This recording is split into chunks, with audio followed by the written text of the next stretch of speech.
Good morning students. આજના સામાજિક વિજ્ઞાન વિષયના ઓનલાઈન લેક્ચરમાં આપ સર્વનું હાર્દિક સ્વાગત છે.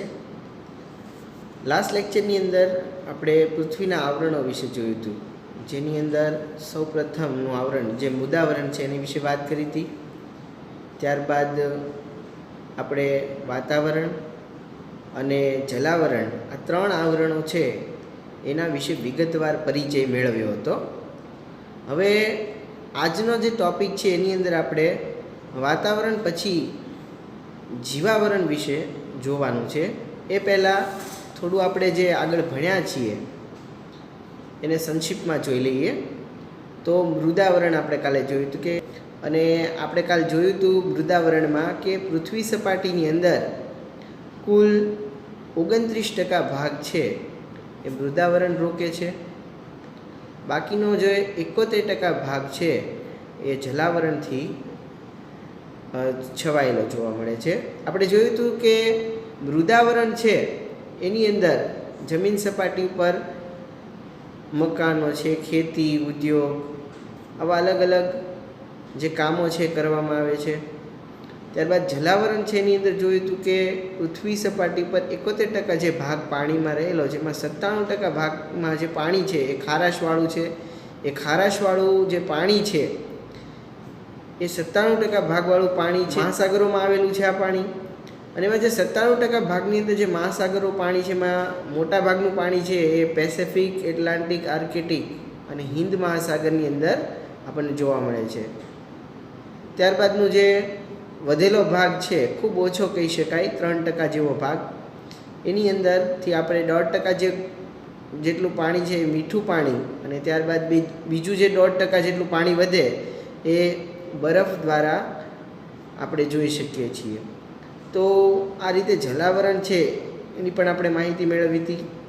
ત્યારબાદ વાતાવરણ વિશે જોયું હતું કે પૃથ્વીની ચારે બાજુ જે વીંટળાઈને આવેલું આવરણ એટલે આપણું વાતાવરણ લગભગ 800 થી 1000 કિલોમીટરની ઊંચાઈ સુધી એમાં વિવિધ વાયુઓ આવેલા હોય છે. આ વાયુઓનું આવરણ એટલે વાતાવરણ. તો કે આપણી આજુબાજુનું જે વાતાવરણ છે એની અંદર જે વિવિધ પ્રકારના જે વાયુઓ છે, પાણીની વરાળ છે, ધૂળના રજકણો છે, ઉલ્કા, ક્ષાર અને સૂક્ષ્મ જીવજંતુઓ છે એને જોઈ શકીએ છીએ. તો કે આ જે વાતાવરણ છે એને આપણે માત્ર અનુભવી શકીએ છીએ. એને કોઈ રંગ નથી હોતો, એને કોઈ ગંધ નથી હોતો, એને કોઈ વાતાવરણ છે એ ગંધ રહિત હોય છે, સ્વાદ રહિત હોય છે અને પારદર્શક હોય છે. સૌથી પાતળામાં પાતળું અને જો પારદર્શક ગણી શકાય એવું હોય તો એ છે હવા. વાતાવરણની અંદર વાયુ, પ્રવાહી અને ઘન તત્વો છે આવેલા હોય છે. આ ઉપરાંત વાતાવરણની અંદર કયા કયા વાયુ હતા કે nitrogen, oxygen, carbon dioxide, neon, argon, krypton, xenon, ભેજ, રજકણો, આમ અલગ અલગ જે વાયુઓ છે એ વાયુ બધા ભેગા થઈ અને વાતાવરણનું નિર્માણ કરે છે. એટલે આપણે કહી શકીએ કે હવા મિશ્રણ છે. કેમ કે હવા એટલા માટે મિશ્રણ છે કે હવાની અંદર carbon dioxide, oxygen, nitrogen, argon, krypton, xenon, ભેજ, ઓઝોન અને બીજા ઘણા બધા જે વાયુઓ છે આવેલા છે. અને આ વાયુઓ છે હવામાં મિશ્ર થતા હોવાથી હવાને મિશ્રણ તરીકે પણ ઓળખવામાં આવે છે. તો કે નાઇટ્રોજનનું પ્રમાણ કેટલું છે વાતાવરણમાં? તો કે 78%, ઓક્સિજન છે 21%, એટલે કે 78 ને 21 આપણે 99% ભાગમાં તો આ બંને વાયુઓ જ જોઈ શકીએ છીએ. ત્યારબાદ જે 1% ભાગ રોકાય એની અંદર આર્ગોન, કાર્બન ડાયોક્સાઇડ અને બીજા ક્રિપ્ટોન, ઝેનોન ને અન્ય વાયુઓ છે એ રોકે છે. તો વાતાવરણ છે એ પૃથ્વી માટે આપણે કુદરતી ઢાલની ગરજ પણ સારે છે. આપણે વાતાવરણ દ્વારા જોઈ શકીએ છીએ કે ઉલ્કામાં પણ ઘર્ષણ થાય છે, અને ઉલ્કામાં ઘર્ષણ થાય એટલે ઉલ્કા છે સળગી ઉઠે, ખરતો તારો ઉલ્કા. આપણે વાતાવરણના માધ્યમથી જ અવાજ સાંભળી શકીએ છીએ. અવાજ સાંભળવા માટે કોઈ માધ્યમ હોવું જરૂરી છે, તો જ આપણે અવાજને સાંભળી શકીએ. તો એ વાતાવરણ દ્વારા શક્ય બને છે. આપણે પૃથ્વી ઉપર એક સાથે એકાએક અજવાળું કે અંધારું થતું નથી. ખબર છે તમને બધાને કે સીધું અજવાળું ન થઈ જાય કે સીધું અંધારું નથી થતું, પણ ધીમે ધીમે થતું હોય છે ક્રમશઃ. તો એનું કારણ છે વાતાવરણમાં રહેલા રજકણો. આ જે રજકણો છે એ પૃથ્વી ઉપર આવેલા છે અને એ પૃથ્વી ઉપર ધીમે ધીમે અજવાળું અને અંધારું કરવામાં મહત્ત્વનો ભાગ ભજવે છે. આ ઉપરાંત જે આપણે જેમ જેમ વાતાવરણની અંદર ઉપર જતા જઈએ એમ વાતાવરણ છે એ ઠંડુ થતું જાય છે, અને જેમ જેમ નીચે જતા જઈએ એમ છે એ વાતાવરણમાં તાપમાન છે એ ઘટતું જાય છે. એ વાત પણ આપણે કાલે કરી હતી. આ ઉપરાંત હવે આપણે આજનો જે ટૉપિક છે એના વિશે જોવાનું છે. આજનો જે ટૉપિક છે આપણો જીવાવરણ. તો જીવાવરણ એટલે કે આપણી જીવસૃષ્ટિ છે એ એકમાત્ર આપણો પૃથ્વી ગ્રહ છે એના ઉપર જ અસ્તિત્વમાં આવેલી છે.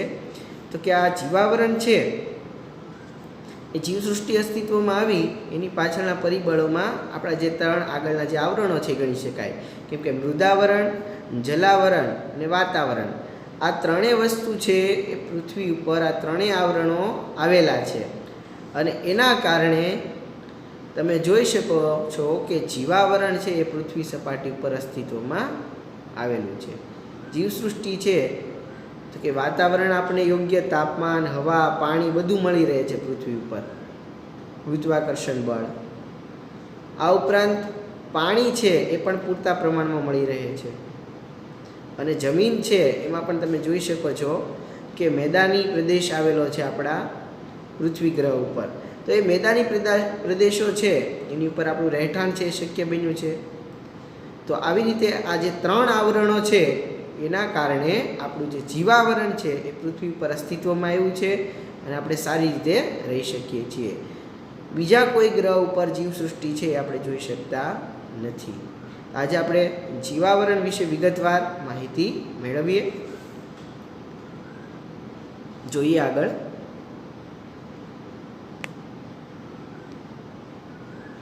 જીવાવરણ તો કે જીવાવરણની અંદર ઓઝોન વાયુ સ્વાસ્થ્યવર્ધક છે. ઓઝોન વાયુ છે એ સૂર્ય તરફથી આવતા જે પારજાંબલી કિરણો છે એની સામે આપણું રક્ષણ કરે છે. એટલે ઓઝોન વાયુ છે એ રક્ષણ દાતા વાયુ તરીકે આપણે એને ઓળખી શકીએ. આ ઉપરાંત અહીંયા આપણે જોયું કે સ્વાસ્થ્યવર્ધક વાયુ પણ છે ઓઝોન છે એ આપણા હેલ્થ માટે, આપણા શરીર છે એને વધારવા માટે ખૂબ ઉપયોગી વાયુ આપણે ગણી શકાય. મૃદાવરણ, વાતાવરણ અને જલાવરણના જે ભાગમાં જીવસૃષ્ટિ વ્યાપેલી છે તેને જીવાવરણ તરીકે ઓળખવામાં આવે છે. અહીંયા આપણે જે જીવાવરણ છે એનો અર્થ સ્પષ્ટ રીતે જોઈ શકીએ છીએ કે જીવાવરણ કોને કહેવાય. તો કે મૃદાવરણ જે જમીનનું આવરણ છે, ત્યારબાદ વાતાવરણ આપણી આસપાસનું જે પર્યાવરણ છે એટલે વાતાવરણ, અને જલાવરણ જે પાણીનું આવરણ છે. જે ભાગમાં જીવસૃષ્ટિ વ્યાપેલી છે કે આ જે ત્રણેય આવરણો છે એના જે ભાગની અંદર આપણે જીવસૃષ્ટિની અંદર નાના નાના અનેક જીવો, આ ઉપરાંત વનસ્પતિ, મનુષ્યો, આ બધાને જોઈ શકીએ છીએ. તો કે મૃદાવરણ, વાતાવરણ અને જલાવરણના જે ભાગમાં જીવસૃષ્ટિ વ્યાપેલી આપણને જોવા મળે તેને જીવાવરણ તરીકે ઓળખવામાં આવે છે. એ જ આપણું જીવાવરણ. જીવાવરણમાં વિવિધ પ્રકારની જીવસૃષ્ટિનો સમાવેશ થાય છે. વિવિધ પ્રકારની જીવસૃષ્ટિ, એમાં નાના નાના જીવોથી લઈ અને મોટા પ્રાણીઓ, પક્ષીઓ, આપણે બધાનો સમાવેશ છે એ કરી શકીએ છીએ. તો કે જીવાવરણની અંદર વિવિધ પ્રકારના જીવો છે એનો આપણે સમાવેશ કરીએ, અને આ દરેક જીવો છે એ આપણી પૃથ્વી ઉપર છે જોવા મળે છે. આપણે જોયું હતું આગળ કાલે કે આપણી જે પૃથ્વી છે એનો જ્યારે ઉદ્ભવ થયો ત્યારે પૃથ્વી છે અગનગોળા સ્વરૂપે હતી. ત્યારબાદ પૃથ્વી છે એનું પ્રવાહીમાં અને પ્રવાહીમાંથી ઘન સ્વરૂપમાં રૂપાંતર થયું, અને આ ઘન સ્વરૂપમાંથી આ પૃથ્વી છે ધીમે ધીમે ઠંડી પડતી ગઈ અને પૃથ્વી છે એનું સંપૂર્ણ રીતે નિર્માણ છે એ જોઈ શકાય છે આ રીતે. ત્યારબાદ એમાં અનેક પ્રકારના જે જીવો છે એ અસ્તિત્વમાં આવ્યા. સૌપ્રથમ નાના નાના જીવો, અને ત્યારબાદ એમાંથી નાનામાંથી ધીમે ધીમે ક્રમશઃ મોટા જીવો છે અસ્તિત્વમાં આવ્યા. અને અત્યારે આપણે જોઈ શકીએ છીએ કે આપણા આ જે જીવો છે એનું સંપૂર્ણ રીતે નિર્માણ થયેલું જોઈ શકાય છે. અત્યારે તમે જીવસૃષ્ટિની અંદર પણ ઘણી બધી એની અલગ અલગ પ્રજાતિઓ છે જોઈ શકો છો, અને આખા વિશ્વની અંદર અસંખ્ય આપણે ન ગણી શકાય એટલી બધી જીવસૃષ્ટિની પ્રજાતિઓ જોવા મળે છે. માનવ જીવનના અસ્તિત્વ અને નિર્વાહનો આધાર જીવાવરણ છે. આપણું માનવ જીવન છે, બરાબર, તો કે આપણું અસ્તિત્વ, આપણે માનવ તરીકે જે ટકી રહ્યા છીએ, પછી આપણે આપણો જે જીવન નિર્વાહ હોય, આપણું જે આધાર છે, બરાબર, એ દરેક જીવાવરણને ગણી શકીએ છીએ. કેમ કે જીવાવરણ છે તો આપણે છીએ. એટલે મનુષ્યનું સંપૂર્ણ અસ્તિત્વ અને આ અસ્તિત્વ જે ટકાવી રાખવા માટેનો જે આધાર છે એ સંપૂર્ણ રીતે આપણે જીવાવરણને ગણી શકીએ છીએ. કેમ કે જો જીવાવરણ જ ન હોત તો મનુષ્ય છે એનું અસ્તિત્વ જ ન હોત. એટલા માટે જીવાવરણને આપણે અસ્તિત્વ અને નિર્વાહનો આધાર ગણી શકીએ છીએ. જીવાવરણની અંદર જીવજંતુઓ, પ્રાણીઓ, વનસ્પતિ અને મનુષ્યનો સમાવેશ કરવામાં આવે છે. આપણે જોયું હતું કે જીવાવરણની અંદર વિવિધ પ્રકારની જીવસૃષ્ટિઓનો સમાવેશ થાય છે.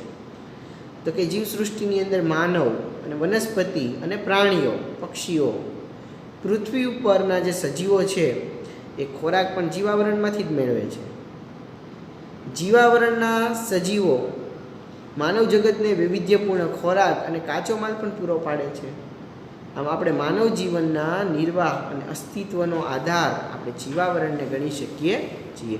આમ જીવાવરણની અંદર અલગ અલગ પ્રકારના જીવજંતુઓ, પ્રાણીઓ, વનસ્પતિઓ અને મનુષ્ય છે એનો સમાવેશ કરી શકાય છે.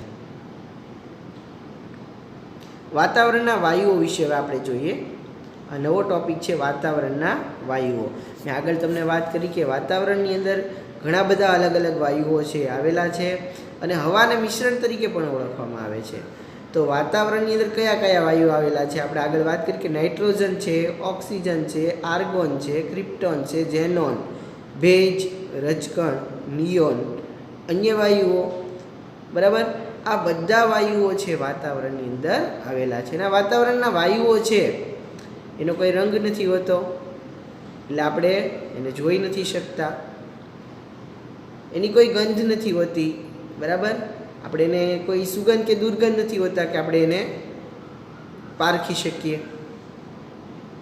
અને આપણે માત્ર એને અનુભવી શકીએ છીએ, જોઈ પણ શકતા નથી. એટલે આપણે વાતાવરણના જે વાયુઓ છે માત્ર આપણે અનુભવાય છે, આપણે જોઈ શકતા નથી. તો કે વાતાવરણની અંદર આ બધા વાયુઓ આવેલા છે અને આ બધા વાયુઓ છે એનું પ્રમાણ પણ અલગ અલગ જોવા મળે છે. આપણે વિગતવાર જોઈએ. તો કે ઓક્સિજન છે 20.99, આપણે 21% ભાગમાં તો ઓક્સિજન વાયુને જોઈ શકીએ છીએ વાતાવરણની અંદર. ઓક્સિજન આપણો પ્રાણવાયુ. મનુષ્ય છે એને જીવનદાતા તરીકે પણ આપણે ઓક્સિજનને ઓળખી શકીએ છીએ.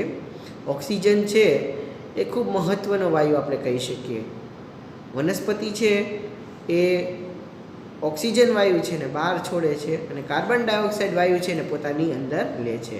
એટલે કે જે ઝેરી વાયુ કાર્બન ડાયોક્સાઇડ છે એનું શોષણ કરે છે. એટલે આપણી પૃથ્વી સપાટી ઉપરથી કાર્બન ડાયોક્સાઇડનું જે પ્રમાણ છે ને ઘટાડે છે.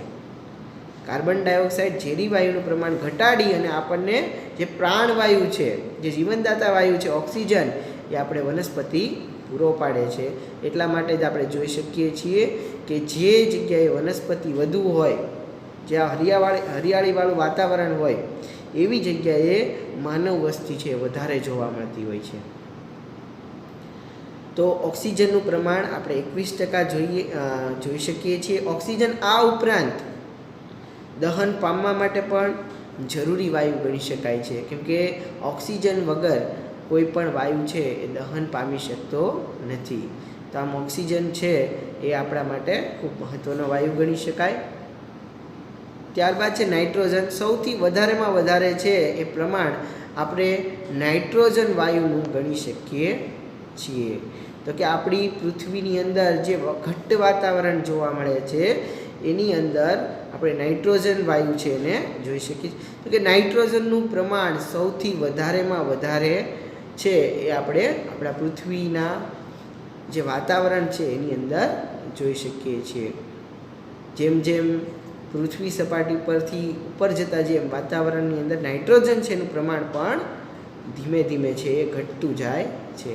અહીંયા તમારી ટેક્સ્ટ બુકની અંદર પેજ નંબર 61 ઉપર એક 10.2 બરાબર આકૃતિ આપેલી છે એની અંદર વાતાવરણની અંદર જેમ જેમ ઉપર જતા જાઓ એમ ત્યાં વાતાવરણ છે એ ઘટતું જાય છે અને વાયુઓની જે ઊંચાઈ છે એની સમગ્ર આકૃતિ છે એ તમે સ્પષ્ટ રીતે જોઈ શકો છો. તો કે કેટલા અંતર સુધી છે એ આ વાયુઓ આવેલા છે અને ક્યાં સુધી આપણને જોવા મળે છે એ આપણે જોઈ શકીએ છીએ. આ અહીંયા જે આકૃતિ આપેલી છે એમાં તો કે કાર્બન ડાયોક્સાઇડ છે એ 20 કિલોમીટર સુધી જોવા મળે છે. જેમ જેમ આપણે ઉપર જતા જઈએ એમ 20 કિલોમીટર સુધી કાર્બન ડાયોક્સાઇડ જોવા મળે. ત્યારબાદ છે ઓક્સિજન, એ આપણને જોવા મળે છે 110 કિલોમીટર સુધી અને નાઇટ્રોજન વાયુ છે આપણે 130 કિલોમીટર સુધી જોવા મળે છે. આવી રીતે વાતાવરણમાં વાયુઓની ઊંચાઈ છે એ પણ આપણે જોઈ શકીએ છીએ. ત્યારબાદ છે ઓર્ગોન વાયુ 0.94%, બરાબર, એટલે કે 1% પણ આપણે પૂરું નથી ગણી શકતા એનું પ્રમાણ. ત્યારબાદ કાર્બન ડાયોક્સાઇડ 0.03%, ખૂબ ઝેરી વાયુ છે કાર્બન ડાયોક્સાઇડ અને આ ઉપરાંત આગ ઓલવવાનું કાર્ય કરે છે. તો એનું પ્રમાણ છે 0.03%, ખૂબ ઓછું છે. એટલે આપણી પૃથ્વી જે સૃષ્ટિ છે, જીવસૃષ્ટિ, એને કોઈ ખતરારૂપ થતું નથી.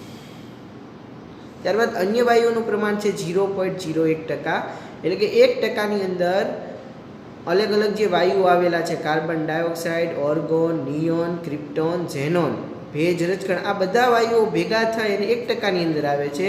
જ્યારે 78% અને 21% છે એ પ્રમાણ આપણે ભેગું કરીએ તો 99% તો ઓક્સિજન અને નાઇટ્રોજન, આ બે વાયુઓ જ રોકે છે વાતાવરણમાં.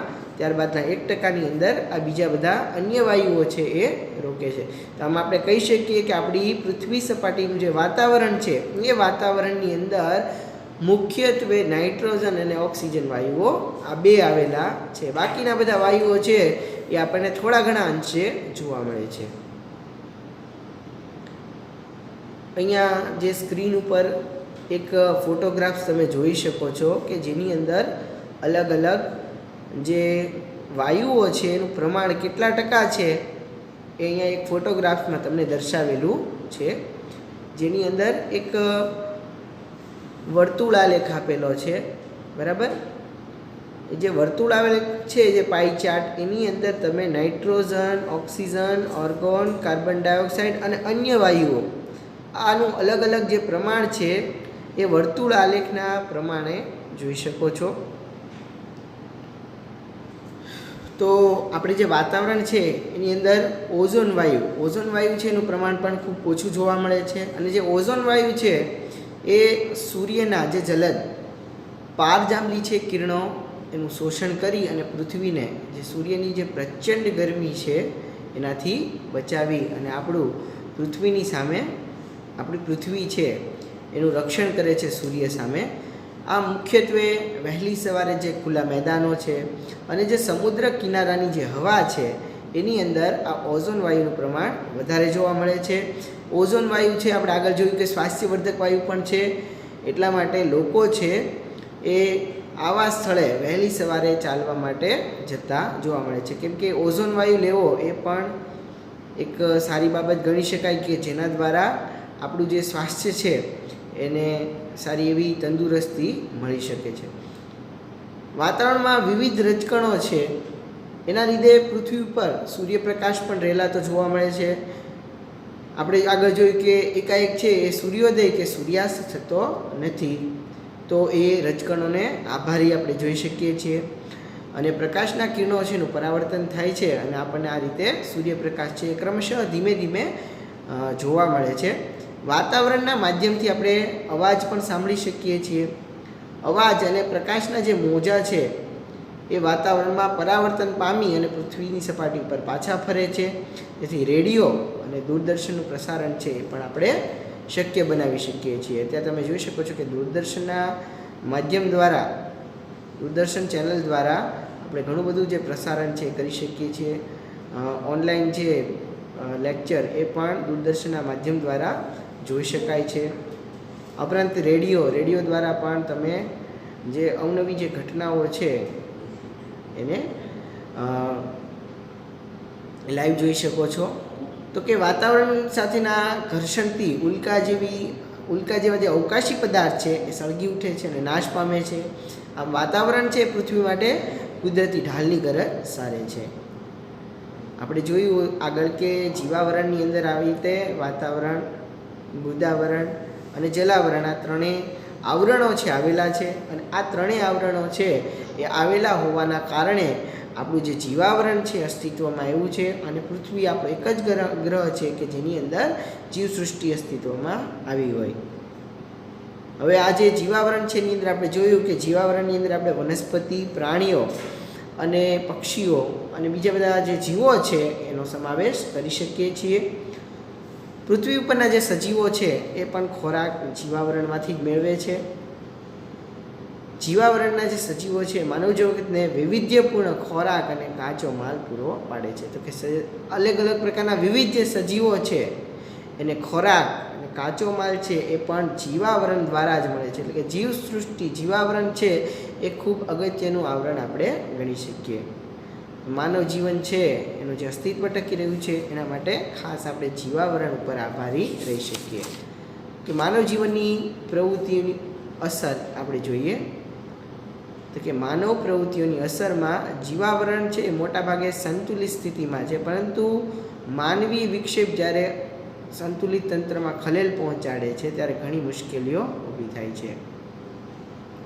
માનવી છે એ પોતે જ પોતાના પગ ઉપર કુહાડો મારે એવી સ્થિતિ છે થાય ત્યારે આપણું જે જીવાવરણ છે એની અંદર વિક્ષેપ આવે છે અને જીવાવરણ છે એ સંતુલિત અવસ્થામાં રહેતું નથી અને ઘણી બધી મુશ્કેલીઓ ઊભી થાય છે.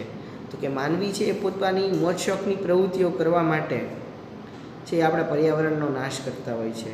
બરાબર, પોતાની ઈચ્છા અનુસાર પોતાની મોજ શોખ પૂરા કરવા માટે કે પર્યાવરણમાં અનેક જે જીવો છે એનો શિકાર કરે છે, અનેક પ્રાણીઓ પક્ષીઓનો શિકાર કરી અને આપણું જે પર્યાવરણ છે એનો નાશ કરે છે. આ ઉપરાંત વનસ્પતિઓ છે એને પણ નુકસાન પહોંચાડે છે. તો આવી જે પ્રવૃત્તિઓ છે એના કારણે આપણું જે પર્યાવરણ છે એનું સંતુલન જળવાતું નથી અને આ સંતુલન છે એમાં વિક્ષેપ પડે છે અને ઘણી બધી મુશ્કેલીઓ છે એ આપણી પૃથ્વી છે એની પર પડતી જોવા મળે છે. આપણે ગ્લોબલ વોર્મિંગ છે એની જે પરિસ્થિતિ છે પણ જોઈ શકો છો તમે કે વાતાવરણની અંદર આપણે કોઈ પણ જે ઋતુઓ છે એ ઋતુઓને પોતાના જે સમયગાળા પ્રમાણે અનુભવી શકતા નથી. તો એ આપણી માનવીની જે પ્રવૃત્તિ છે એના કારણે જ આ બધું આપણે જોઈ શકીએ છીએ કે માનવી છે પોતાની જે પ્રવૃત્તિઓ કરે છે અલગ અલગ એના કારણે આપણી જે આજુબાજુ છે ગ્લોબલ વોર્મિંગની પરિસ્થિતિમાં આપણે ઋતુચક્ર છે એ ખોરવાતું જોઈ શકીએ છીએ એટલે કે જે સંતુલન છે એ જળવાતું નથી. પર્યાવરણનું શોષણ કરાતા વિકાસના પરિણામે કુદરતી પોષણ કડી જોખમાય છે. પર્યાવરણનું શોષણ થાય છે અને આવી રીતે આપણું જે કુદરતી સંતુલન છે એ જળવાતું નથી. જે પોષણ કડી છે એ પણ આપણે જાળવી શકતા નથી. તો આવી સ્થિતિ છે એ માનવ અને પર્યાવરણ માટે ખૂબ હાનિકારક ગણી શકાય છે. તો આ માનવ પ્રવૃત્તિઓ છે એની અસર આપણા પર્યાવરણ ઉપર ખૂબ ઘેરી પડે છે. તો આપણે આપણા પર્યાવરણને બચાવવા માટેના પ્રયત્નો કરવા જોઈએ. આપણું વાતાવરણ છે આપણે સંપૂર્ણ રીતે સ્વચ્છ રાખવું જોઈએ કે જેથી કરી અને આવનારું જે ભવિષ્ય છે એમાં પણ લોકો છે સરળતાથી બધી સુખ સગવડો છે પ્રાપ્ત કરી શકે. પાઠ 10 જે પૃથ્વીના આવરણો છે એના વિશેની આપણે પ્રશ્નોત્તરી હવે જોઈએ. અલગ અલગ ઘણા બધા પ્રશ્નો છે, તમારે સાથે સાથે છે પ્રશ્નોના જવાબ પણ આપતા જવાના છે. તો કે પૃથ્વી ઉપર પહેલો જ ક્વેશ્ચન છે કેટલા આવરણો અસ્તિત્વમાં આવ્યા છે અને કયા. તો પૃથ્વી ઉપર કુલ 4 આવરણો અસ્તિત્વમાં આવ્યા છે: મૃદાવરણ, જલાવરણ, વાતાવરણ અને જીવાવરણ. ખાસ યાદ રાખજો. બીજો પ્રશ્ન છે મૃદાવરણનો અર્થ જણાવો. તો કે મૃદ એટલે માટી અને આવરણ એટલે પડ. તો માટીનું બનેલું પડ એટલે મૃદાવરણ એમ આપણે કહી શકીએ છીએ. નેક્સ્ટ, પૃથ્વી ઉપરનો પોપડો શેનો બનેલો છે? તો પૃથ્વી પરનો જે પોપડો છે એ માટી અને ખડકો જેવા ઘન પદાર્થોનો બનેલો છે. વાતાવરણનું મુખ્ય પ્રવાહી ઘટક કયું છે? તો વાતાવરણનું મુખ્ય પ્રવાહી ઘટક છે પાણી. મૃદાવરણને બીજા કયા નામથી ઓળખવામાં આવે છે?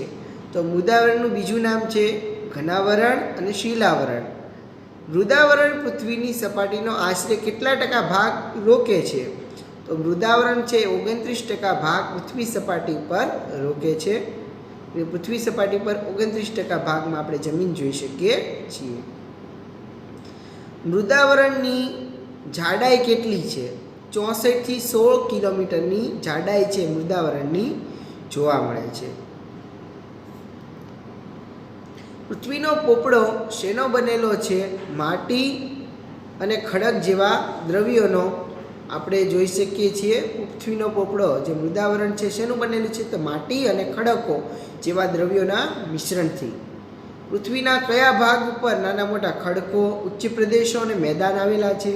તો મૃદાવરણ છે એની ઉપર 29% ભાગમાં નાના ખડકો આવેલા છે, મેદાનો આવેલા છે અને ઉચ્ચ પ્રદેશો આવેલા છે.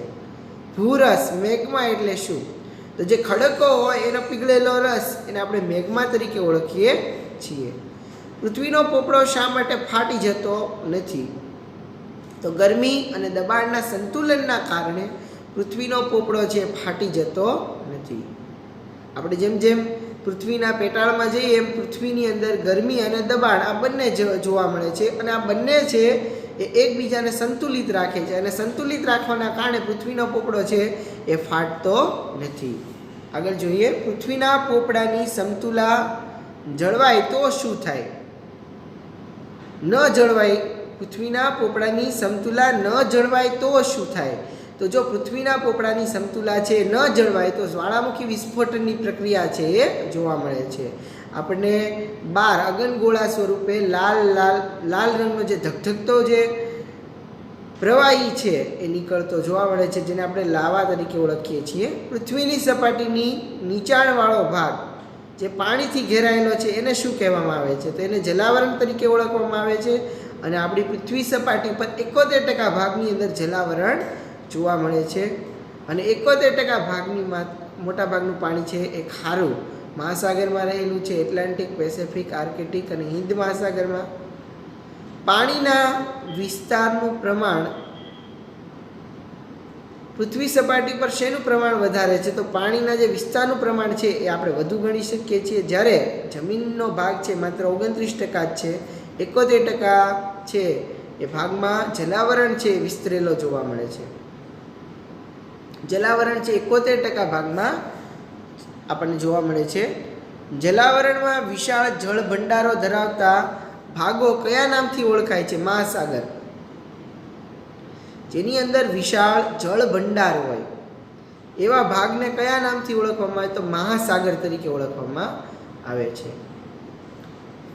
ભૂમિ વિસ્તારો પાસે આવેલા સ્થાનિક જળ વિસ્તારો કયા નામે ઓળખાય છે? સમુદ્ર, ઉપસાગર, અખાત અને સમુદ્ર ધુની તરીકે ઓળખવામાં આવે છે.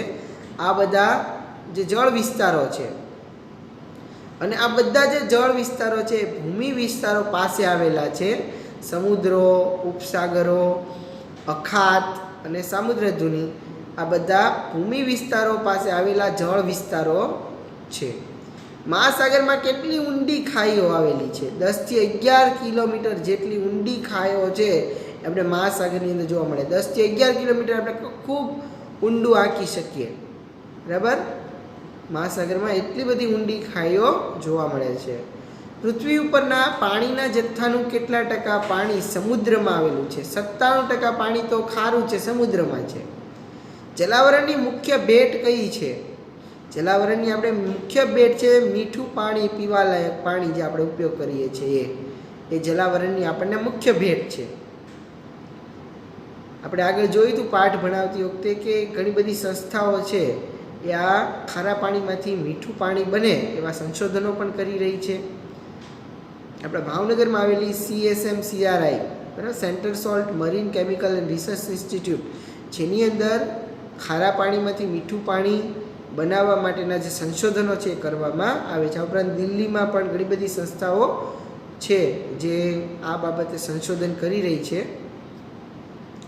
જો આ બાબતે સંશોધન થશે તો આપણે જે મીઠા પાણીનો જે પ્રશ્ન છે એની જે સમસ્યા છે એનો તરત ઉકેલ આવી શકે. મીઠા પાણીનો મુખ્ય સ્ત્રોત કયો છે? તો વરસાદ. આપણે વૃષ્ટિ કહીએ, બરાબર. વરસાદ છે મીઠા પાણીનો મુખ્ય સ્ત્રોત ગણી શકાય. મહાસાગરના મોજા, પ્રવાહ અને ભરતીમાં રહેલી પ્રચંડ શક્તિને નાથીને શું મેળવી શકાય છે? વિદ્યુત શક્તિ. મહાસાગરની અંદર તમે જોઈ શકો છો કે ખૂબ ઊંચા ઊંચા પ્રવાહ આવતા હોય, ભરતી આવતી હોય, પ્રચંડ, બરાબર, મોજા છે. એના દ્વારા આપણને વિદ્યુત શક્તિ છે એ મળે છે. વાતાવરણ એટલે શું? તો પૃથ્વીની ચારે બાજુ જે વીંટળાઈને આવેલું હવાનું આવરણ એટલે વાતાવરણ. વાતાવરણ પૃથ્વીની સપાટીથી કેટલા કિલોમીટર સુધી વિસ્તરેલું છે? તો 1600 કિલોમીટર સુધી તો વાતાવરણ વિસ્તરેલું જોવા મળે છે. પૃથ્વીનું કયું આવરણ નરી આંખે જોઈ શકાતું નથી? તો વાતાવરણ. વાતાવરણને નરી આંખે જોઈ શકાતું નથી.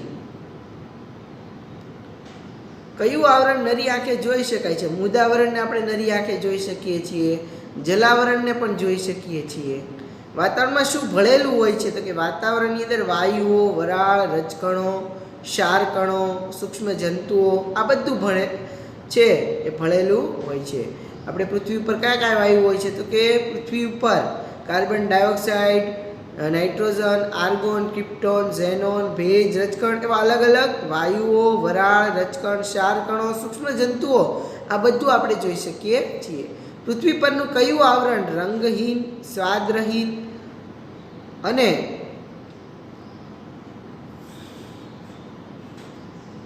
વાયુરહિત હોય છે? તો વાતાવરણ છે એ રંગહીન, સ્વાદહીન અને વાયુરહિત છે. વાતાવરણમાં કયા કયા તત્વોનો સમાવેશ થાય છે? તત્વની અંદર ઘન, પ્રવાહી અને વાયુ આ ત્રણ પ્રકારના તત્વો છે ને આપણે જોઈ શકીએ છીએ વાતાવરણમાં. વાતાવરણમાં ઓક્સિજન, નાઇટ્રોજન અને અન્ય વાયુઓ કેટલા પ્રમાણમાં છે?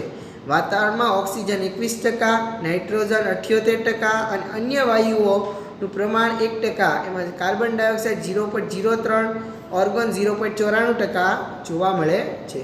પૃથ્વીની સપાટીથી જેમ ઉપર જઈએ એમ વાયુનું પ્રમાણ કેવું થાય? તો જેમ જેમ પૃથ્વીની સપાટી ઉપર જઈએ એમ વાયુનું પ્રમાણ છે ઘટતું જાય છે. હવાના નીચલા થરમાં કયો વાયુ વધારે પ્રમાણમાં હોય છે? તો કાર્બન ડાયોક્સાઇડ. તો હવાના નીચલા થરમાં કાર્બન ડાયોક્સાઇડ વાયુનું પ્રમાણ છે વધારે જોવા મળે છે. કાર્બન ડાયોક્સાઇડ હવાના નીચલા થરમાં શાથી હોય છે? તો હવા કરતાં વજનમાં ભારે હોય છે એટલા માટે. હવામાં કયો વાયુ ખૂબ ઓછા પ્રમાણમાં છે? તો ઓઝોન. ઓઝોન વાયુ છે એ હવામાં ખૂબ ઓછો જોવા મળે છે. પૃથ્વીને સૂર્યની પ્રચંડ ગરમીથી કયો વાયુ બચાવે? ઓઝોન વાયુ, જે પૃથ્વીને સૂર્યની પ્રચંડ ગરમીથી બચાવે છે. આપણું રક્ષણ કરતો વાયુ અને સ્વાસ્થ્યવર્ધક વાયુ તરીકે પણ આપણે ઓળખીએ છીએ. ઓઝોન વાયુ સૂર્યના કયા કિરણોનું શોષણ કરેલ છે? તો કે ઓઝોન વાયુ સૂર્યના પારજાંબલી જે અલ્ટ્રાવાયોલેટ કિરણો છે એ કિરણોની સામે આપણું રક્ષણ કરે છે. ઓઝોન વાયુ કયા વધુ પ્રમાણમાં હોય છે? ક્યાં વધુ પ્રમાણમાં હોય છે ઓઝોન વાયુ? તો વહેલી સવારે ખુલ્લા મેદાનમાં અને સમુદ્ર કિનારે જે ઓઝોન વાયુ છે એનું પ્રમાણ જોવા મળે છે. કયા વાયુઓ પૃથ્વી ઉપરની જીવસૃષ્ટિને જીવંત રાખે છે? ઓક્સિજન અને નાઇટ્રોજન. આ જે બંને વાયુઓ છે એ પૃથ્વી ઉપરની આપણી જે જીવસૃષ્ટિ છે એને જીવંત રાખે છે. ઓક્સિજનના જલદપણાને કયો વાયુ મંદ કરે છે? તો નાઇટ્રોજન. નાઇટ્રોજન દ્વારા ઓક્સિજનનું જે જલદપણું છે એ દૂર થઈ શકે છે. ભેજ ઠરવાની ક્રિયાને આપણે ઘનીભવન, ઠારણ ક્રિયા તરીકે ઓળખીએ છીએ. ભેજ ઠરવાની ક્રિયા એટલે ઘનીભવન. વરસાદ, ઝાકળ, હિમ, કરા વગેરે ભેજના સ્વરૂપ શેના કારણે બને છે? ઘનીભવન. ઘનીભવનના કારણે વરસાદ, ઝાકળ, હિમ, કરા વગેરે ભેજના સ્વરૂપે આપણે ઘનીભવનના સ્વરૂપે જોઈ શકીએ છીએ. કોઈપણ પ્રદેશના માનવીની કઈ બાબતો ઉપર વાતાવરણની અસર જોવા મળે છે? તો ખોરાક ઉપર જોવા મળે, પોશાક, રહેઠાણ, રૂપ રંગ, એની જે આર્થિક પ્રવૃત્તિ આ બધા ઉપર છે એ વાતાવરણની અસર જોવા મળતી હોય છે. યાદ રાખજો, ખોરાક, પોશાક, રહેઠાણ, રૂપરંગ અને આર્થિક પ્રવૃત્તિ દરેક ઉપર આપણે વાતાવરણની અસર જોઈ શકીએ છીએ. પૃથ્વી પર સૂર્યોદય કે સૂર્યાસ્ત વખતે એકાએક અજવાળું કે અંધારું થતું નથી. એનું કારણ શું છે? તો કે ધૂળના રજકણોના કારણે એકાએક અજવાળું કે અંધારું થતું નથી. વાતાવરણના માધ્યમથી શું શક્ય બન્યું? તો વાતાવરણના માધ્યમથી રેડિયો, ટીવીના પ્રસારણો છે એ આપણે બરાબર જોઈ શકીએ છીએ. આપણે અવાજ કોના માધ્યમથી સાંભળી શકીએ છીએ? તો વાતાવરણના માધ્યમથી અવાજ છે સાંભળી શકાય છે. પૃથ્વીના મૃદાવરણ, જલાવરણ અને વાતાવરણના જે ભાગમાં જીવસૃષ્ટિ વ્યાપી છે તેને શું કહેવાય છે? તો કે જીવાવરણ. પૃથ્વીનું જે મૃદાવરણ, જલાવરણ અને વાતાવરણના જે ભાગમાં જીવસૃષ્ટિ વ્યાપી છે તેને જીવાવરણ તરીકે ઓળખવામાં આવે છે. કેમ કે આ જે 3 આવરણો છે એના લીધે જ આપણે જીવાવરણ છે એનું અસ્તિત્વ જોઈ શકીએ છીએ. પૃથ્વી પર કયું આવરણ મહત્વનું છે? જીવાવરણ. બરાબર, જીવસૃષ્ટિ આપણે જે રહીએ છીએ બરાબર પૃથ્વી ઉપર, એ જીવાવરણના કારણે આપણું જે અસ્તિત્વ છે એ જોવા મળે છે. કયા ગ્રહ ઉપર જીવાવરણ વ્યાપેલું છે? તો પૃથ્વીની ઉપર જીવાવરણ છે એ જોઈ શકાય છે. પૃથ્વી પરની જીવસૃષ્ટિમાં કોનો સમાવેશ થાય છે? બરાબર, તો વનસ્પતિ, પ્રાણીઓ, જીવજંતુઓ અને માનવનો સમાવેશ છે જીવસૃષ્ટિમાં થાય છે. આપણે સૌ ખોરાક અને બીજી વસ્તુઓ કયા આવરણમાંથી પ્રાપ્ત કરીએ છીએ? આપણે સૌ ખોરાક અને બીજી વસ્તુઓ કયા આવરણમાંથી પ્રાપ્ત કરીએ? તો જીવાવરણમાંથી ખોરાક અને બીજી વસ્તુઓ છે એ પ્રાપ્ત કરીએ છીએ. આપણા અસ્તિત્વ અને નિર્વાહનો મુખ્ય આધાર કયું આવરણ છે? તો જીવાવરણ. જીવાવરણ છે આપણા અસ્તિત્વ અને નિર્વાહનો મુખ્ય આધાર છે. આપણું જે સજીવ સૃષ્ટિની અંદર જે સજીવોનું અસ્તિત્વ છે એ ટકી રહેવા માટે જીવાવરણ છે ને આપણે આભારી છીએ. જીવાવરણને કેટલા ભાગમાં વહેંચવામાં આવે છે? કયા કયા? 2, સજીવ અને નિર્જીવ, એટલે કે જૈવિક અને અજૈવિક, એ 2 ભાગમાં વહેંચવામાં આવે જીવાવરણને. વનસ્પતિ, પ્રાણીઓ અને સૂક્ષ્મ જીવાણુઓ. જીવાવરણની અંદર સજીવો ને કયા વિભાગમાં સમાવેશ થાય છે? સજીવોનો જે વિભાગ છે એમાં કોનો કોનો સમાવેશ આપણે કરી શકીએ જીવાવરણમાં? તો કે વનસ્પતિ, પ્રાણીઓ અને સૂક્ષ્મ જીવાણુ, બધા સજીવો છે. અજૈવિક તત્વો જે નિર્જીવ છે એમાં કોનો કોનો સમાવેશ થાય છે જોઈએ? તો મૃદાવરણ, જલાવરણ અને વાતાવરણનો સમાવેશ છે એ અજૈવિક ને જે નિર્જીવ વસ્તુઓ છે એની અંદર આપણે કરીએ છીએ. માણસ સ્વ વિકાસ માટે કેટલીક પ્રવૃત્તિઓ કરે છે, તેનાથી શું નુકસાન થાય છે? તો કે પોતાના સ્વ વિકાસ માટે મનુષ્ય જે પ્રવૃત્તિ કરે છે એનાથી વિવિધ આવરણોની સમતુલા જોખમાય છે, નુકસાન પહોંચે છે. બરાબર, વિવિધ આવરણોની સમતુલા પણ જોખમાય છે. માનવની કઈ કઈ પ્રવૃત્તિઓથી મૃદાવરણ જોખમાય છે? તો કે વધુ પડતું ખોદકામ કરવામાં આવતું હોય, અણુ પરીક્ષણ કરવામાં આવતું હોય, ખૂબ ઊંડું શારકામ કરવામાં આવતું હોય, પાતાળ કૂવા ખોદવામાં આવતા હોય, તો એનાથી મૃદાવરણ છે એ જોખમાય છે. કઈ પ્રવૃત્તિઓથી દરિયાઈ જીવનો નાશ થઈ રહ્યો છે? તો કે જહાજની અંદર નકામાં તેલ વહેવાના કારણે અને રસાયણયુક્ત પાણીના દરિયામાં નિકાલથી. રસાયણવાળું જે પાણી હોય છે એ દરિયામાં નિકાલ કરવામાં આવે છે કારખાનાઓ દ્વારા, અને નકામું તેલ વહે છે. આ જે તેલ છે અને આ જે રસાયણો છે એ જે જીવો છે એના પેટમાં જાય છે અને એના કારણે આ જે દરિયાઈ જીવો છે નાશ પામી રહ્યો જોવા મળે છે.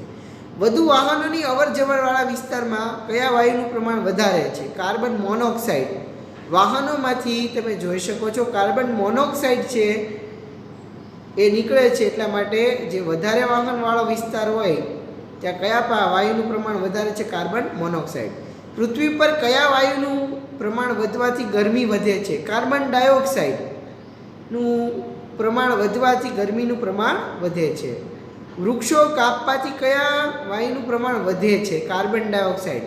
કેમ કે વૃક્ષો છે એ કાર્બન ડાયોક્સાઇડને પોતાની અંદર શોષી લે છે, પણ જો વૃક્ષો જ ન હોય તો કાર્બન ડાયોક્સાઇડ છે એનું પ્રમાણ આપણી પૃથ્વી સપાટી પર વધતું જોવા મળે છે.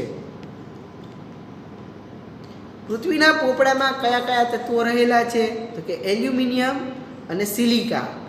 બરાબર, આ બંને સિલિકા જે રેતી અને એલ્યુમિનિયમ આ બંને તત્વ પૃથ્વીના પોપડામાં મુખ્ય રહેલા છે. યાદ રાખજો. સામાન્ય રીતે દર 1 કિલોમીટરની ઊંડાઈએ જતાં તાપમાનમાં કેટલો વધારો થાય છે? 1 કિલોમીટરની ઊંડાઈએ જઈએ એટલે 30 અંશ સેલ્સિયસ છે એ તાપમાન વધી જાય છે. યાદ રાખજો. પૃથ્વીનો પોપડો શા માટે ફાટી જતો નથી? દબાણ અને ગરમી આ બે પરસ્પર કેવા છે? તો કે બે વિરોધી બળો છે.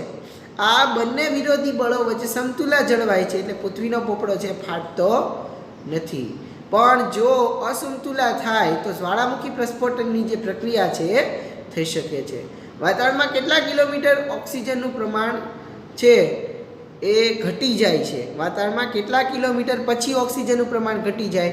તો 110 કિલોમીટરની ઊંચાઈ સુધી જ ઓક્સિજન છે જોવા મળે છે. 110 કિલોમીટરની ઊંચાઈથી ઉપર જઈએ એટલે વાતાવરણમાં ઓક્સિજનનું પ્રમાણ ઘટી જાય છે. વાતાવરણમાં કેટલા કિલોમીટર પછી કાર્બન ડાયોક્સાઇડનું પ્રમાણ ઘટી જાય છે? તો 20 કિલોમીટરની ઊંચાઈ પછી કાર્બન ડાયોક્સાઇડનું પ્રમાણ ઘટી જાય છે. એટલે 20 કિલોમીટર પછી આપણે કાર્બન ડાયોક્સાઇડ જોવા મળતો નથી, કેમ કે એનું જે પ્રમાણ છે ઓછું છે એટલે આપણે 20 કિલોમીટર સુધી જોવા મળે છે. એટલે આપણી પૃથ્વી સપાટી ઉપર વધારે જોવા મળે છે કાર્બન ડાયોક્સાઇડ, પણ જેમ જેમ ઉપર જઈએ એમ એનું પ્રમાણ ઘટતું જાય છે. વાતાવરણમાં કેટલા કિલોમીટર પછી નાઇટ્રોજનનું પ્રમાણ ઘટી જાય છે? નાઇટ્રોજનનું પ્રમાણ 78% છે એટલે આપણે વધારે ઊંચાઈ સુધી જોવા મળે છે. 130 કિલોમીટરની ઊંચાઈ પછી નાઇટ્રોજનનું પ્રમાણ ઘટી જાય છે.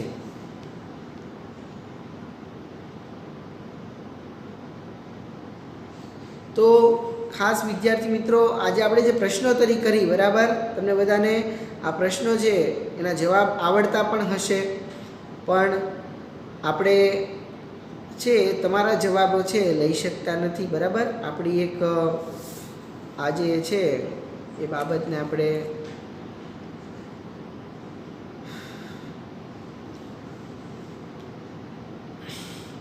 તો આજે આપણે પ્રશ્નોત્તરી જોઈ, તમને બધાને ખૂબ મજા આવી હશે. હવે આપણે આગળ બીજા લેક્ચરમાં પાછા ફરીથી આવી પ્રશ્નોત્તરી લઈને પાછા ઉપસ્થિત થશું. પ્રકરણ 10 સોશિયલ સાયન્સ. પૃથ્વીના આવરણો.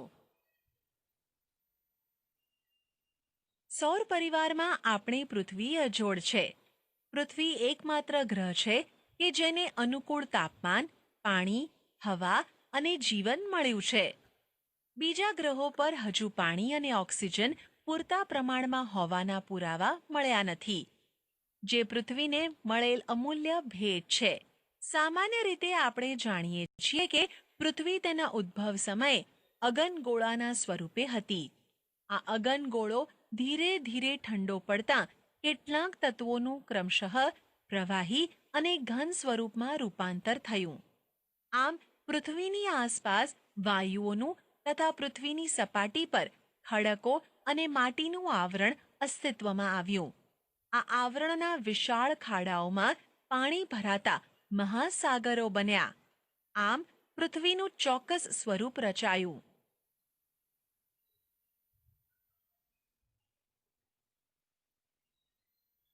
પૃથ્વીના આવરણો. પૃથ્વીના 4 મુખ્ય આવરણો છે. 1 મૃદાવરણ, 2 જલાવરણ, 3 વાતાવરણ, 4 જીવાવરણ. 1 મૃદાવરણ લિથોસ્ફિયર.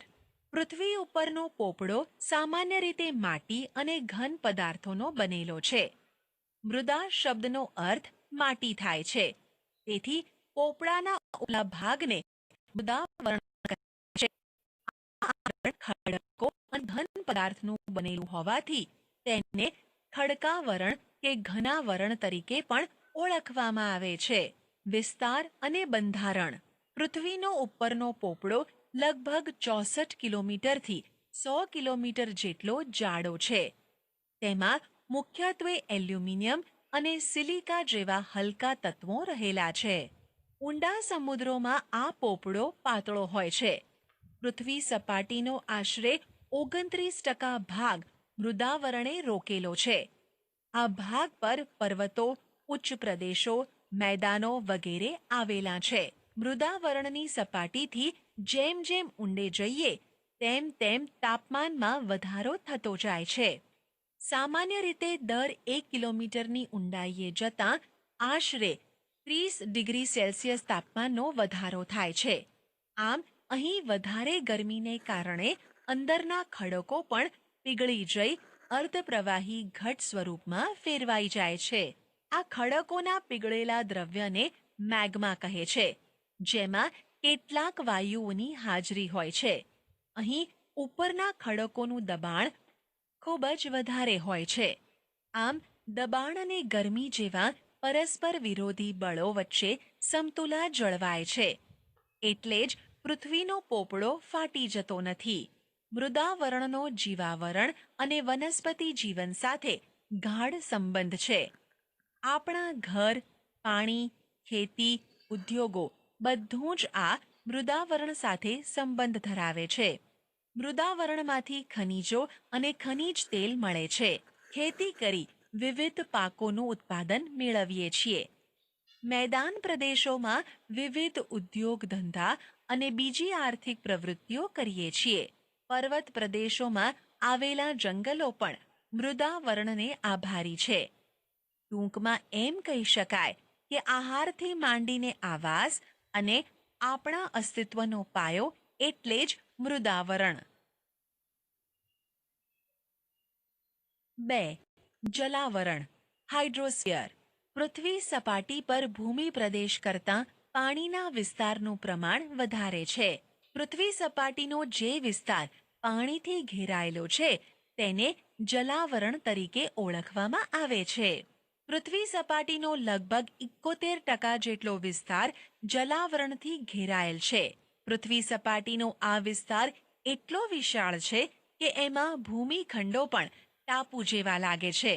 પૃથ્વી પરના વિશાળ જળરાશિ ધરાવતા ભાગોને મહાસાગરો તરીકે ઓળખવામાં આવે છે, જે ક્રમશઃ પેસિફિક, એટલાન્ટિક, હિંદ અને આર્કટિક મહાસાગર તરીકે જાણીતા છે. પૃથ્વી પરના મહાસાગરો ખૂબ વિશાળ અને ઊંડા છે. તેના તળિયે 10 થી 11 કિલોમીટર જેટલી વિશાળ અને ઊંડી ખાઈઓ છે. મહાસાગરોના તળિયે પણ પૃથ્વી સપાટી જેવા ભૂમિ સ્વરૂપો આવેલા છે. પૃથ્વી પર જે પાણી છે તેમાંથી 97% સમુદ્રમાં રહેલું ખારું પાણી છે. બાકીના પાણીનો આશરે પોણો ભાગ ધ્રુવો પર તથા હિમાલય જેવા બીજા ઊંચા પર્વતો પર બરફ રૂપે છે. જે પાણી પૃથ્વીના પેટાળમાં છે, સરોવરમાં અને નદીઓ રૂપે વહે છે, તેનું પ્રમાણ ખૂબ જ ઓછું છે. પૃથ્વી પર રહેતા જીવો અને વનસ્પતિને પાણી વિના ચાલતું નથી. પાણી ખોરાક સાથે મળે કે હવામાંથી ભેજ રૂપે મળે. જલાવરણનું અસ્તિત્વ એટલે જ સજીવ સૃષ્ટિનું અસ્તિત્વ. પૃથ્વી પરના વરસાદ માટેનો મોટા ભાગનો ભેજ સમુદ્રમાંથી આવે છે. સમુદ્રના તળિયે કિંમતી ખનિજોનો મોટો જથ્થો આવેલો છે. પાણીમાંથી મીઠું મેળવીએ છીએ અને તેના તળિયે મેંગનીઝ, લોખંડ, કલાઈ વગેરે ખનિજો આવેલા છે. માનવીના પ્રોટીનયુક્ત આહારના ભંડારો પણ છે. સમુદ્રો કે મહાસાગરોના મોજા, પ્રવાહો અને ભરતીમાં પ્રચંડ શક્તિ રહેલી છે. તેને નાથીને વિદ્યુત શક્તિ મેળવી શકાય છે. મહાસાગરો જળ પરિવહનના માર્ગો બન્યા છે. વિવિધ દેશોના વેપારમાં પણ જળમાર્ગો વધારે અનુકૂળ રહ્યા છે. વાતાવરણ એટમોસ્ફિયર. પૃથ્વીની ચારે બાજુ વીંટળાઈને આવેલા લગભગ 800 થી 1000 કિલોમીટરની ઊંચાઈ સુધીના વિવિધ વાયુના આવરણને વાતાવરણ કહે છે. વાતાવરણને નરી આંખે જોઈ શકાતું નથી. વાતાવરણમાં વિવિધ વાયુઓ, પાણીની વરાળ, ધૂળના રજકણો, ઉલ્કાકણ, ક્ષારકણ તથા સૂક્ષ્મ જીવજંતુઓ ભળેલા હોય છે. વાતાવરણ રંગ, ગંધ અને સ્વાદ રહિત હોય છે, તેમજ પારદર્શક હોય છે. વાતાવરણમાં વાયુ, પ્રવાહી અને ઘન તત્વોનો સમાવેશ થાય છે. તેમાં આવેલા વિવિધ વાયુઓમાં nitrogen, oxygen, argon, carbon dioxide, ozone વગેરે મુખ્ય છે. પૃથ્વીની સપાટી નજીકનું વાતાવરણ ઘટ છે, જ્યારે પૃથ્વીની સપાટીથી ઊંચે જતા વાયુઓનું પ્રમાણ ઘટતા હવા પાતળી થતી જાય છે. પૃથ્વીની સપાટીથી જેમ ઊંચે જઈએ તેમ વાતાવરણના મોટા ભાગના વાયુઓનું પ્રમાણ ઘટતું જાય છે. કાર્બન ડાયોક્સાઇડ વાયુ ભારે હોવાથી હવાના નીચલા સ્તરમાં તે વધારે પ્રમાણમાં હોય છે અને ઉપર જતાં ઓછો થઈ જાય છે. કાર્બન ડાયોક્સાઇડ આશરે 20 કિલોમીટરની ઊંચાઈ પછી, ઓક્સિજન આશરે 110 કિલોમીટરની ઊંચાઈ પછી અને નાઇટ્રોજન આશરે 130 કિલોમીટરની ઊંચાઈ પછી તેની હાજરી ઓછી જણાય છે. ખૂબ ઊંચાઈએ જતાં તો માત્ર હાઇડ્રોજન અને હિલિયમ જેવા હલકા વાયુઓ હોય છે. વાતાવરણમાં ઓઝોન વાયુનું પ્રમાણ ખૂબ ઓછું હોય છે. આ વાયુ સૂર્યના જલદ પારજાંબલી કિરણોનું શોષણ કરી પૃથ્વીને સૂર્યની પ્રચંડ ગરમીથી બચાવે છે. આ વાયુ મુખ્યત્વે વહેલી સવારે ખુલ્લા મેદાનમાં અને સમુદ્ર કિનારાની હવામાં વધારે પ્રમાણમાં હોય છે. વળી ઓઝોન વાયુ સ્વાસ્થ્યવર્ધક હોવાથી લોકો આવા સ્થળે વહેલી સવારમાં ચાલવા માટે જાય છે. વાતાવરણમાં રહેલા વિવિધ રજકણોને લીધે પૃથ્વી પર સૂર્યપ્રકાશ રેલાતો જોવા મળે છે. તેનાથી એકાએક અંધારું કે અજવાળું થતું નથી. સૂર્યોદય પહેલા ઉષાકાળ અને સૂર્યાસ્ત પછી સંધ્યાના આકાશી રંગો આ રજકણોને આભારી છે. રજકણો દ્વારા પ્રકાશના કિરણોનું પરાવર્તન થાય છે અને આપણને સૂર્યપ્રકાશ મળે છે. વાતાવરણના માધ્યમથી અવાજ સાંભળી શકાય છે. અવાજ અને પ્રકાશના મોજા વાતાવરણમાં પરાવર્તન પામી પૃથ્વી સપાટી પર પાછા ફરે છે. તેથી જ રેડિયો અને દૂરદર્શનના પ્રસારણ શક્ય બને છે. વાતાવરણ સાથેના ઘર્ષણથી ઉલ્કા જેવા અવકાશી પદાર્થો સળગી ઉઠી નાશ પામે છે. આમ વાતાવરણ પૃથ્વી માટે કુદરતી ઢાલની ગરજ સારે છે. જીવાવરણ, બાયોસ્ફિયર. મૃદાવરણ, વાતાવરણ અને જલાવરણ ના જે ભાગમાં જીવસૃષ્ટિ વ્યાપેલ છે તેને જીવાવરણ કહે છે. સૌર પરિવારમાં પૃથ્વી એ એક જ એવો ગ્રહ છે જેને જીવાવરણ મળ્યું છે. જીવાવરણમાં વિવિધ પ્રકારની જીવસૃષ્ટિનો સમાવેશ થાય છે. આ જીવસૃષ્ટિમાં માનવ તેમજ વનસ્પતિ અને પ્રાણીઓનો સમાવેશ થાય છે. પૃથ્વી પરના સજીવો ખોરાક જીવાવરણમાંથી મેળવે છે. જીવાવરણના સજીવો માનવ જગતને વૈવિધ્યપૂર્ણ ખોરાક અને કાચો માલ પૂરો પાડે છે. આમ માનવ જીવનના અસ્તિત્વ અને નિર્વાહનો આધાર જીવાવરણ છે. માનવ પ્રવૃત્તિઓની અસર. જીવાવરણ મોટે ભાગે સંતુલિત સ્થિતિમાં છે, પરંતુ માનવીય વિક્ષેપ જ્યારે સંતુલિત તંત્રમાં ખલેલ પહોંચાડે છે ત્યારે ઘણી મુશ્કેલીઓ ઊભી થાય છે. પર્યાવરણનું શોષણ કરી કરાતા વિકાસને પરિણામે કુદરતી પોષણ કડી જોખમાય છે. આવી સ્થિતિ માનવ અને પર્યાવરણ માટે હાનિકારક છે. આપેલા વિકલ્પોમાંથી સાચો વિકલ્પ પસંદ કરી સબમિટ બટન પર ક્લિક કરો. આ પાઠની અંદર આપણે કુલ 4 આવરણો વિશે જોયું. મૃદાવરણ, જલાવરણ, વાતાવરણ અને જીવાવરણ. આ ચારે 4 આવરણો છે એના વિશે આપણે સંપૂર્ણ વિગતવાર પરિચય મેળવ્યો, માહિતી મેળવી. કાલે તમને હોમવર્કમાં પણ મેં 3 આવરણો વિશે ટૂંક નોંધ લખવા આપી હતી, જેની અંદર મૃદાવરણ, જલાવરણ અને વાતાવરણ છે. આ 3 વાયુઓ વિશે તમે હોમવર્ક પણ જે ટૂંક નોંધ આપી હતી એ પણ સારી રીતે લખી હશે. હવે આજનું જે હોમવર્ક છે એની અંદર સ્વાધ્યાય આ પાઠનો લખવાનો છે. સ્વાધ્યાયની અંદર જે દરેક પ્રશ્નો છે એના જવાબ તમારે તમારી હોમવર્ક બુકમાં લખવાના રહેશે, કેમ કે સામાજિક વિજ્ઞાનના તમે ફેરબુક નથી બનાવી, બધા વિદ્યાર્થીઓએ સ્વાધ્યાય પોથી બનાવી છે. એટલા માટે સ્વાધ્યાય છે એ તમારે તમારી હોમવર્ક બુકમાં લખવાનો રહેશે. અલગ અલગ પ્રશ્નો છે સ્વાધ્યાયમાં. હવે જે આપણે એક ટૂંક નોંધ બાકી રહી છે જીવાવરણની, પણ એ સ્વાધ્યાયના પ્રશ્નોમાં આવી જશે, એટલા માટે તમારે લખવાની રહેતી નથી.